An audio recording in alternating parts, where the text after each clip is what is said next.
যে ব্যক্তি ঈশ্বরের বাক্যকে অগ্রাহ্য করে, বাক্য তো শোনে, ঈশ্বরকেও বিশ্বাস করে, ঈশ্বরও ঠিক আছে, জীবিত ঈশ্বর আছে, কিন্তু কর্ম তার জীবন পুরো ফাঁকা, পুরো 0%। হালেলুয়া।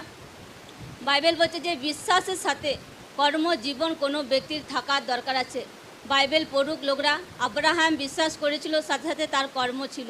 লোকরা বলে পুরো একদম মুখে যা আসে তাই বলে দেয়। অনেক টাইম দেখি যখন লোকরা মুখ দ্বারা বলে যে আমার পরিবারে অভাব, আমার পরিবারে একদম টাকা পয়সা নেই, আমার বাচ্চাদেরকে পড়াতে পারছি না, এই নেগেটিভ ওয়ার্ড লোকরা হামেশা তাদের পরিবারের জন্য বলে যায়।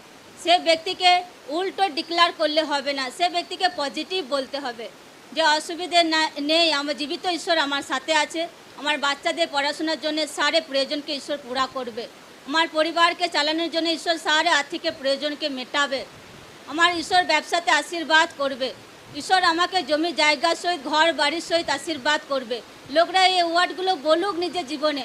আর ঈশ্বরের বাক্য যে জায়গাগুলোতে লেখা আছে, বায়দা করেছে ঈশ্বর, সে বাক্য রোজ তাদের জীবন পরিবারের জন্য ঘোষণা করে যাক। লোকরা দেখবেন আপনাদের জীবনে বড় চেঞ্জিং, বড় ব্লেসিং, বড় টেস্টিমনি আসবে প্রভু যীশু খ্রিস্টের নামে।